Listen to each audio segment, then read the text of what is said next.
Here's to me. I made Sheridan think she only dreamed there was a bloody corpse, and I defanged Senor Luis by telling him his father was a thief.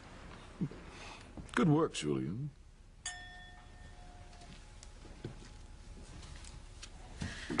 Still celebrating, Julian?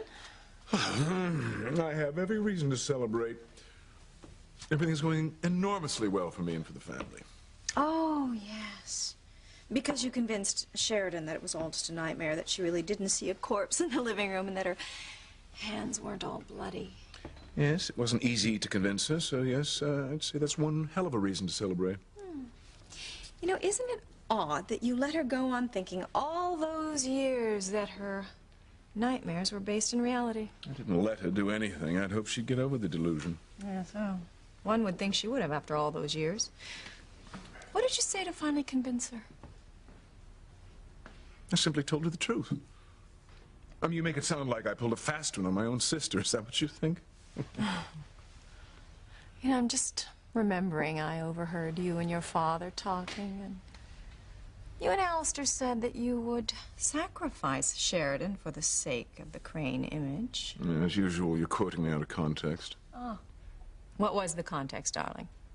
It seemed pretty obvious to me that you and your father would sick the dogs on Sheridan if she got out of hand. Being overly dramatic as usual. May I get you a glass of port? No, thank you. But I'm afraid I have to warn you, I think your celebration is a bit premature. You have to do better than that to bring me down today, Ivy. I'm on top of the world. Well, I'm afraid Sheridan isn't quite as convinced as you'd like her to be. What do you mean she's not convinced? Of course she's convinced. No. She is still very concerned about that night. She still thinks she might have killed someone.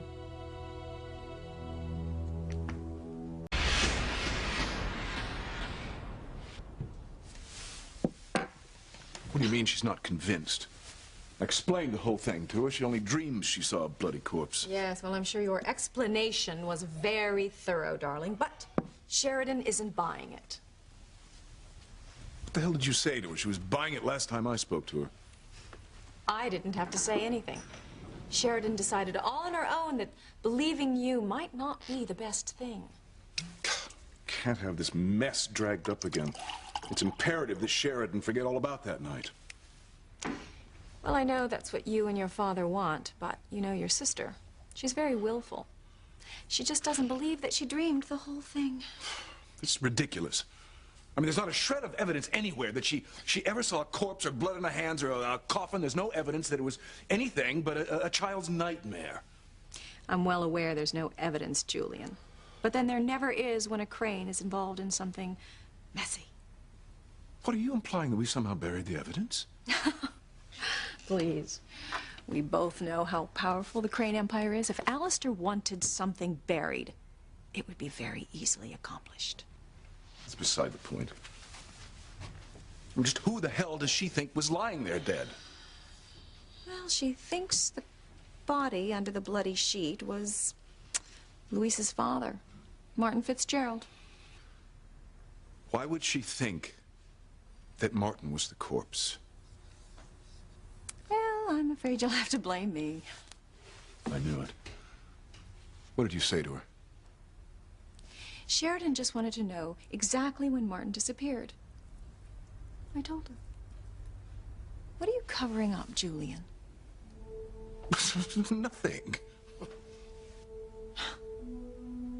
Then there was no harm in my telling Sheridan that Martin disappeared the day before she was banished to Paris.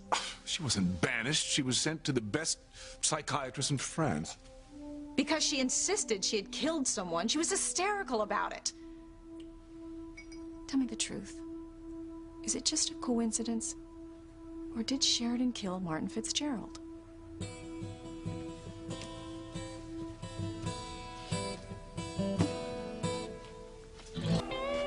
Oh, Pilar. I thought I heard someone. Hello, Mr. Crane.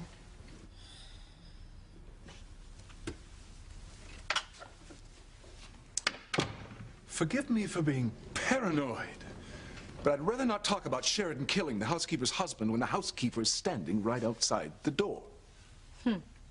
Well, if it really is a coincidence that Sheridan was sent to Paris the day after Martin disappeared, you shouldn't worry about Pilar overhearing. Of course, it's a coincidence. Sheridan was having bizarre dreams. She was sent to the best doctors in Europe. Martin disappeared because he was caught embezzling money from the company. One has absolutely nothing to do with the other. Well, that's not what Sheridan thinks. Then perhaps she's in need of even more psychiatric help. And why on earth would Sheridan kill Martin Fitzgerald? She was only a child. That's what I was hoping you could tell me. Oh, this is utterly ridiculous. Let's just hope Louise doesn't hear about Sheridan's latest crazy idea. I mean, I finally put an end to his unreasonable hatred of us by telling him what his father had done and how we helped his mother out financially when Martin disappeared. I suppose you keep saying that to convince yourself, but may I remind you that it was I who helped Pilar out with the money and not you, and certainly not Alistair. Oh. And if you're lying to Louise about that, it makes me wonder what else you're lying about. Nothing. Could you be lying about Martin's embezzlement? It seemed odd to Sheridan and to me that you and your father covered it up at the time. We both know that Alistair considers it a whipping offense for an employee to steal a paperclip, so why would he agree to cover up something as serious as embezzlement? You don't know my father as well as you think you do. I know him well enough to know that he's probably up to something, and you definitely are up to something. Well, stop talking nonsense. I want you to keep a close eye on Sheridan. We can't risk her stirring up Louise. Well, that may be something you can't do anything about.